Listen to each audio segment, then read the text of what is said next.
Okay, so we continue our series of Meet the Manager interviews today as we're joined by Cato Stonex from THS. So Cato was one of the founding partners of the THS asset management business who run a number of European and global mandates.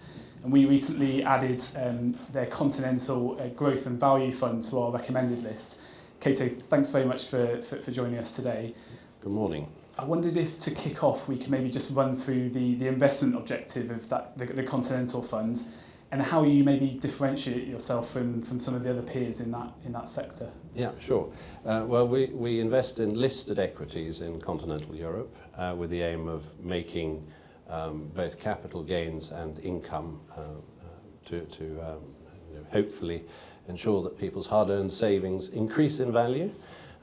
We are a partnership of we are seven investment professionals in the partnership, and we take a sort of medium to long-term view, and we try to identify companies within industries which are growing, which are good value and good quality, and which we can buy at the right valuation.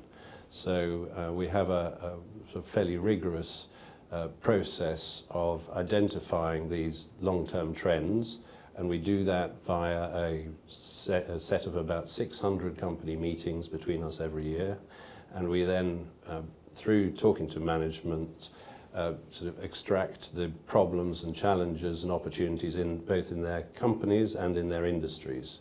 And from that we gradually build up a portfolio which is quite a low turnover. It tends to only turn over about 20%, so an average holding period of about 5 years.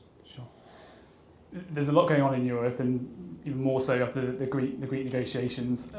A broad subject, but I wondered if you could maybe just touch on your outlook for the region. Well, Europe has been buffeted by quite a lot of macro issues in the last few years, and that has sort of got in the way of people being able to see some of the fundamental changes and improvements which have been going on. Broadly speaking, what has been happening is that Europe and the companies across Europe have had to adjust to a new global level of competition, and that's been relatively painful, particularly coming in the wake of the global financial crisis, which left quite a lot of companies over-indebted. We think we're now well on the way to being through that process, and the distractions of either the events in the Ukraine or Greece or some of the sort of sovereign debt issues of the past few years, they are now largely behind us, and we're starting to see improvements everywhere. In fact, the countries which were called the pigs, they seem to be flying while the BRICS are dropping. So I mean, I think that both Ireland and Spain now look to be some of the fastest growing advanced economies in the world, touching 4% this year by all accounts. And so Europe has repriced itself, has restructured many of its industries, financial industry in particular, and so we should look set fair for a decent period of sort of growth and continued recovery. Yeah, great. You often talk about your portfolio in the context of a number of themes. I wonder if you maybe just go through some of the themes that you're currently playing.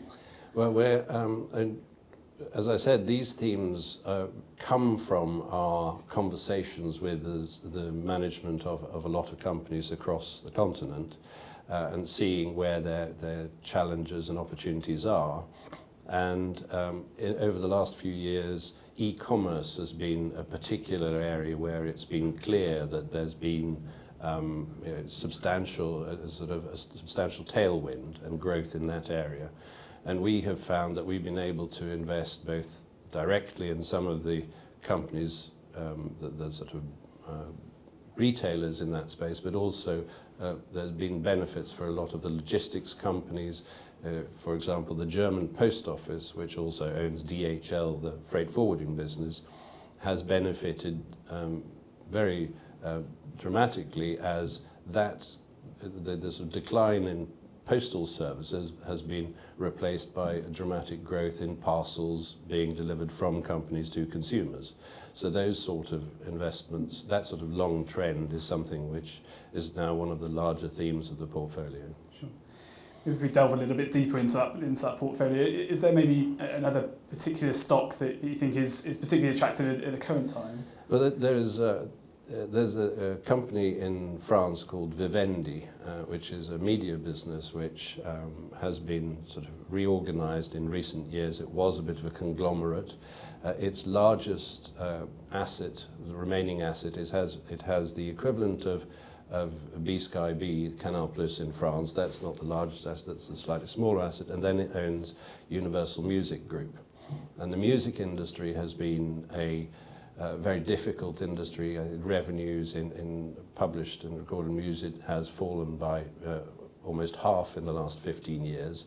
But the changes in technology have meant that we now have the sort of the growth of a subscription service for music. So there's a whole generation of people who've never paid for music, but they're finding that because it is convenient and cheap, they're now becoming subscribers to services such like Spotify or the latest Apple Music service. And as that develops, we think that's an industry which will go from decline to back to stability and then growth. And it is very modestly valued.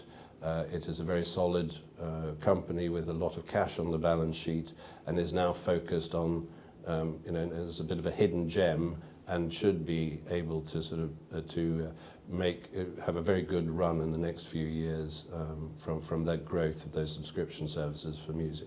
Great. Just maybe to finish up, one of the things we look at quite closely in analysing funds is the personal alignment that a fund manager has with its other unit holders. Could you maybe touch on how you and the team are aligned?